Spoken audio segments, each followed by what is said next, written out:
नमस्ते नन्हे मुन्ने दोस्तों। आज हम एक अद्भुत और रोमांचक कहानी सुनाने जा रहे हैं।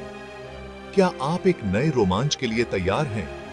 यह कहानी आपको एक अनोखी दुनिया में ले जाएगी। चलो पहेलियों और रहस्यों से भरी एक रोमांचक यात्रा पर चलते हैं। इस यात्रा में आपको बहुत मजा आएगा। एक समय की बात है, हरी भरी पहाड़ियों के बीच बसे एक छोटे से शहर में रवि नाम का एक जिज्ञासु लड़का रहता था। वह हमेशा नई चीजें खोजने के लिए उत्सुक रहता था।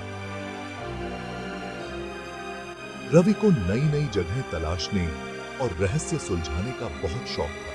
वह हमेशा कुछ नया और रोमांचक करने की तलाश में रहता था। एक धूप वाली दोपहर रवि अटारी में खेल रहा था। अटारी में बहुत सारी पुरानी चीजें थीं। तभी उसकी नजर एक कोने में रखे धूल से भरे एक पुराने डिब्बे पर पड़ी। वह डिब्बा बहुत ही रहस्यमय लग रहा था। उस डिब्बे पर अजीबोगरीब निशान बने हुए थे। डिब्बा बंद था। रवि ने सोचा कि इसमें क्या हो सकता है। ऊपर एक छोटा सा नोट चिपका हुआ था। नोट पर कुछ लिखा हुआ था जो और भी रहस्यमय था।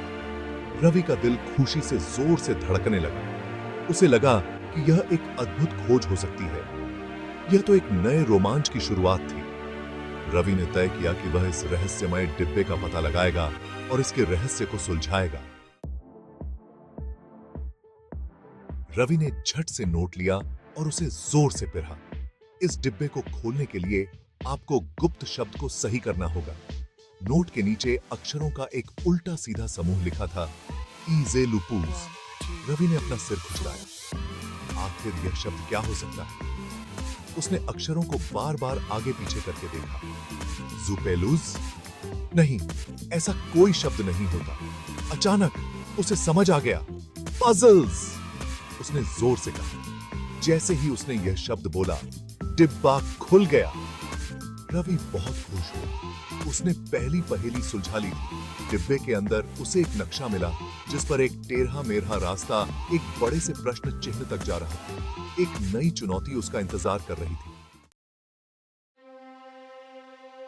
नक्शा रवि को उसके घर के पीछे ले गया, जहां उसने घास पर बनी एक विशाल नंबरों वाली भूल भुलैया देखी। भूल भुलैया में बहुत से मोड़ और घुमाव थे और हर रास्ते पर एक नंबर लिखा था। उद्देश्य उस रास्ते को खोजने का था जिसके सभी नंबरों को जोड़ने पर 10 आए। रवि ने गहरी सांस ली और भूल भुलैया में घुस गया। उसने हर रास्ते पर लिखे नंबरों को ध्यान से जोड़ा। 3 और 4, 7 होते हैं, 7 और 2, 9 होते हैं, 9 और 1, 10 होते हैं। यही रास्ता है, रवि चिल्लाया। सही रास्ते पर चलते हुए वह भूल भुलैया के अंत तक पहुंच गया, जहां एक चमकदार चाबी पड़ी थी। उत्साहित होकर रवि ने चाबी उठाई। उसकी आंखों में चमक थी, जैसे उसे किसी खजाने की चाबी मिल गई हो। यह अगली पहेली का समय था। घड़ी की सुइयां तेजी से घूमने लगी, जैसे समय की रफ्तार बढ़ गई हो। वह दौड़कर वापस अटारी में गया, जहां उसे एक धूल भरे पुराने पर्दे के पीछे एक छोटा सा लकड़ी का दरवाजा मिला। दरवाजे के पास एक पुरानी सीढ़ी भी थी, जो शायद कहीं और जाती थी।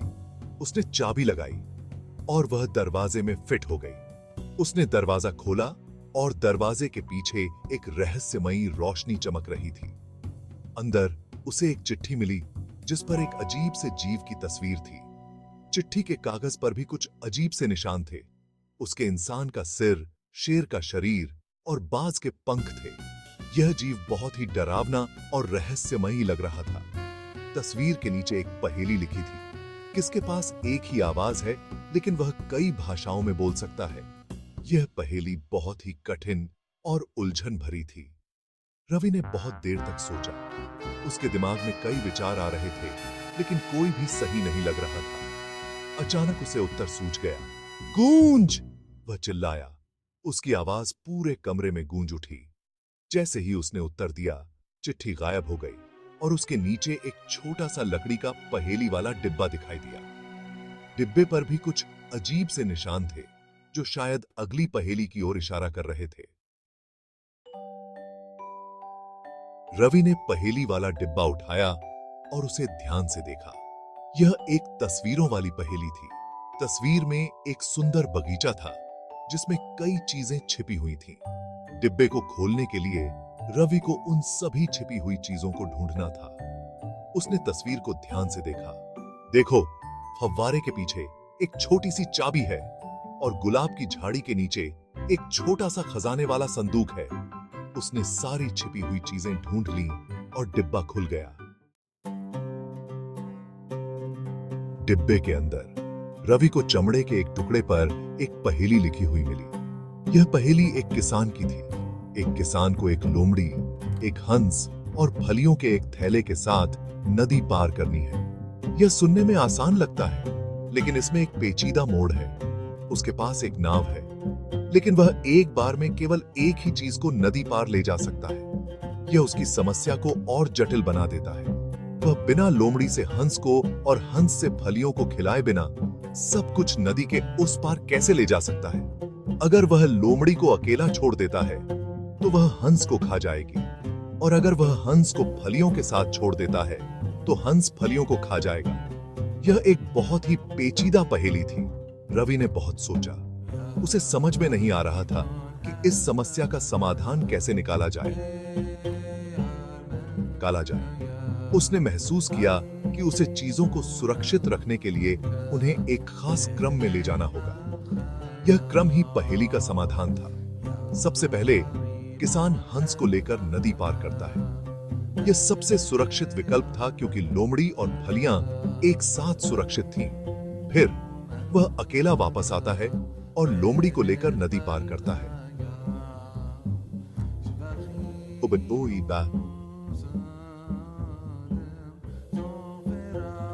वह हंस को अकेला नहीं छोड़ सकता था, लेकिन वह हंस को वापस अपने साथ ले आता है।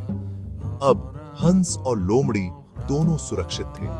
फिर वह फलियों को लेकर जाता है और अकेला वापस आता है। अब केवल हंस को ही नदी पार करना बाकी था। अंत में वह हंस को फिर से लेकर जाता है। इस तरह किसान ने बिना किसी नुकसान के सबको नदी पार करा दिया। से जैसे ही रवि को जवाब मिल गया, चमड़े का टुकड़ा गायब हो गया। उसकी जगह एक आखिरी नोट था। बधाई हो युवा समाधानकर्ता, तुमने हर चुनौती पार कर ली है।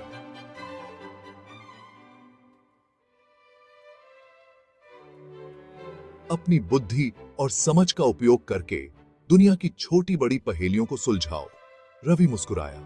वह अपने रोमांच के अंत तक पहुंच गया था, लेकिन उससे भी महत्वपूर्ण बात यह थी कि उसने समस्याओं को सुलझाने की खुशी को खोज लिया था। उस दिन के बाद से रवि ने खुद को नई नई पहेलियों और रहस्यों से चुनौती देना जारी रखा। उसने सीखा कि पहेलियां केवल सही उत्तर खोजने के बारे में नहीं होती हैं। वे आपके दिमाग को तेज करने, रचनात्मक तरीके से सोचने और कभी हार न मानने के बारे में होती हैं। याद रखना छोटे दोस्तों, हर पहेली का एक जवाब होता है और हर चुनौती को थोड़ी सी दिमागी कसरत और दृढ़ मेडिटेटिव निश्चय के साथ पार किया जा सकता है। इसलिए अपने दिमाग को तेज रखो, चुनौती को स्वीकार करो और पहेलियों की अद्भुत दुनिया को खोजना कभी बंद मत करो।